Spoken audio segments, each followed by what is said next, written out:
Naku, Beyonce, naawa kay Tinay. Matapos po ang vlog kung saan ito pong si Tinay ay nabuking ni Papa Edo, kung saan siya po ay nagsinungaling na hindi na pala pumapasok at failure na o drop na. Ito ang ating latest update dito po sa ating channel. Kung bago pa lang kayo sa ating channel, muli pong pakisuportahan ng ating munting channel. Tinay na booking ni Papa Edo. Beyonce, sobrang naawa kay Tinay.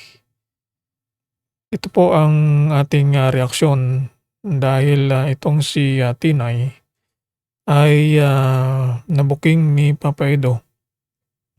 Mahigit isang taon na nagsinungaling. Ang mga sponsor ay umaasa dito po sa kanya na siya ay pumapasok, subalit nahuli at nalaman ni Papa Edo na si Tinay ay hindi na pala pumapasok.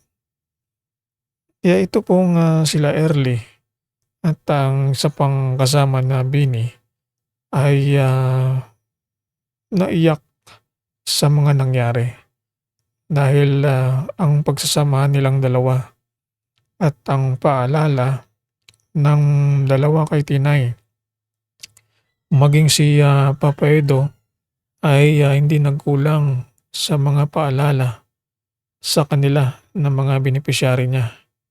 Subalit ito pong si Tinay ay naglihim at hindi nagsabi ng katotohanan.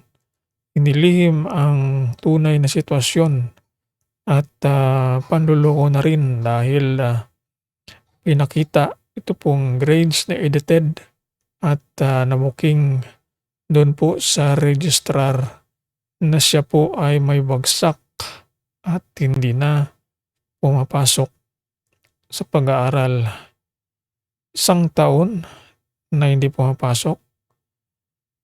Ang mga bigay ng sponsor ay malaking halaga.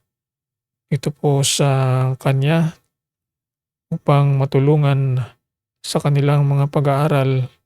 Subalit ang ginawa, ano ang ginawa nila sa pera? Sa halip na pumasok ay iba ang inatupag at ito nga ang sabi ng mga netizen, sayang ang pagkakataon na ibinigay sa kanila na makaahon sila sa kahirapan, makapagtapos ng kanilang pag-aaral. Ito pa ang kanilang naiganti at sinayang ang pagkakataon. Kaya itong si Beyonce ay may pinagsamahan din sila ni Tinay dahil kasama rin ito doon po sa kanilang boarding house. At mga beni ni Papa Eds ay hindi na malayo ang loob ni Beyonce at naawa itong si Beyonce sa kalagayan ni Tinay. Kaya ang paalala ni Papa Eds dito sa mga beni niya, dapat ay matuto at pahalagahan ang binibigay na suporta ng mga sponsor sa kanila. Dahil ito po bihira lang ang mga taong matutulungan upang makapagtapos ng kanilang pag-aaral. Kaya sayang na sayang at may pagkakataon pa naman na magbago itong si Tinay na ayusin niya ang kanyang pagkakamali pang sa ganun ay magkaroon pa siya ng kataon na makapagpatuloy sa kanyang pag-aaral pang makamit din ang mga pangarap katulad ng iba pang mga bini ni Papa Edo. Ito ang ating update. Magandang gabi sa ating lahat. Beyonce, sobrang naawa kay Tinay. Ito po ang ating reaksyon dahil itong si Tinay ay nabuking ni Papa Edo. Mahigit isang taon na nagsinungaling. Ang mga sponsor ay umaasa dito po sa kanya na siya ay pumapasok, subalit nahuli at nalaman ni Papa Edo na si Tinay ay hindi na pala pumapasok. Kaya ito pong sila Early at ang isa pang kasama na Bini ay naiyak sa mga nangyari dahil ang pagsasamahan nilang dalawa at ang paalala ng dalawa kay Tinay maging si Papa Edo ay hindi nagkulang sa mga paalala sa kanila ng mga benepisyari niya. Subalit ito pong si Tinay ay naglihim at hindi nagsabi ng katotohanan. Inilihim ang tunay na sitwasyon at panluloko na rin dahil pinakita ito pong grades na edited at nabuking doon po sa registrar na siya po ay may bagsak at hindi na pumapasok sa pag-aaral. 1 taon na hindi pumapasok. Ang mga bigay ng sponsor ay malaking halaga. Ito po sa kanya upang matulungan sa kanilang mga pag-aaral. Subalit ang ginawa, anong ginawa nila sa pera?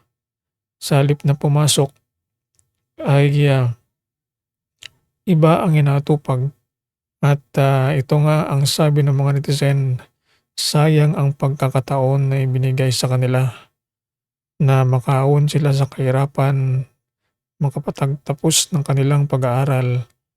Ito pa ang kanilang naiganti at sinayang ang pagkakataon. Kaya itong si Bianzay ay may pinagsamahan din sila ni Tinay dahil kasama rin ito doon po sa kanilang boarding house at mga beni ni Papa Eds ay hindi na malayo ang loob ni Bianzay at naawa itong si Bianzay sa kalagayan ni Tinay.